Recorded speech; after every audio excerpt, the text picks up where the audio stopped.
ازاي تكسب من العقار؟ مهم تعرف ازاي تكسب من العقار والنصايح اللي تساعد على كده، لانه كتير مننا بيدور على طرق استثمار مختلفة، ومش بس الشغل هو اللي هيحقق الاحلام. ولما نتكلم عن الاستثمار بتروح نظرات كتير منهم للاستثمار العقاري، لانه ممكن نقول بكل وضوح انه نادر ما يفشل الاستثمار في العقارات. وهنتكلم عن اهم حاجة تخص الموضوع ده، ازاي تكسب من العقار.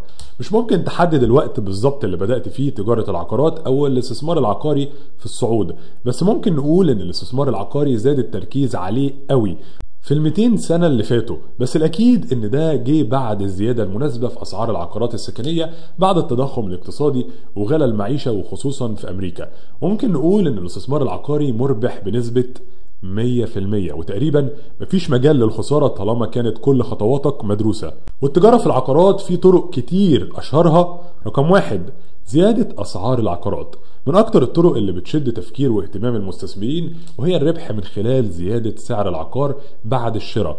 ممكن يحصل كده بطرق كتيرة، منها طرق تلقائية وهي اللي مش بتخطط لها. العقارات عاملة زي الذهب، مش ممكن تبقى أرخص مع الوقت، فلو عايز تستثمر استثمار طويل الأمد وعندك الوقت الكافي فاشتري وسيب العقار للوقت المناسب. وفي طريقة تانية لزيادة السعر وهي اختيار المناطق اللي بتشتري فيها. كل ما كان المكان كويس وفخم وفيه كل الخدمات ومش بعيد عن الشغل وبيتمتع بالهدوء في نفس الوقت، ضمنت انه المكان هيكون هدف لكتير قوي من الناس، فكل ما زاد الطلب زاد السعر كمان. واحيانا بيشتري بعضهم عقارات قديمة وبيعمل لها ترميم وبيخليها على اعلى مستوى من توفير الخدمات والتشطيبات المناسبة وحاجات تانية كتيرة بتشتغل على رفع سعر العقار مقارنة بسعر الشراء، غير عامل الوقت اللي بيشتغل على زيادة السعر بشكل تلقائي.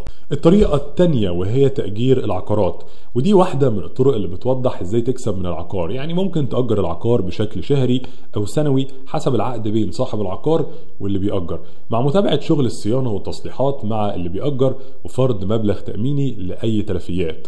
والمميز هنا في التأجير انه ممكن مع الوقت تحصل على كل راس المال اللي حطيته في العقار، غير زيادة سعر العقار اللي بتحصل تلقائيا مع الوقت، خصوصا لو كان العقار في منطقة حية، فهي تبقى وسيلة مزدوجة للاستثمار وكسب الربح من العقارات. الطريقة الثالثة وهي صناديق الاستثمار العقاري. بيتجه بعض الناس وخصوصا اللي ما عندهمش خبرة كافية في المجال للربح من العقارات عن طريق صناديق الاستثمار العقاري، ودي شركات استثمارية متخصصة في شراء العقارات والرهانات العقارية، وبعدين بتسمح للمستثمرين يشتروا أسهم في العقارات ديت وبعدين تتداولها في الأسواق المالية. وبسبب ان الصناديق الاستثمارية بتتمتع بسيولة عالية اللي بتسهل من عملية بيع وشراء الأسهم والتجارة في البورصة، كمان بتدفع الصناديق أعلى نسب أرباح على أسهم المستثمرين المساهمين، وبتوزع نسبة 90% من الأرباح على المستثمرين المساهمين.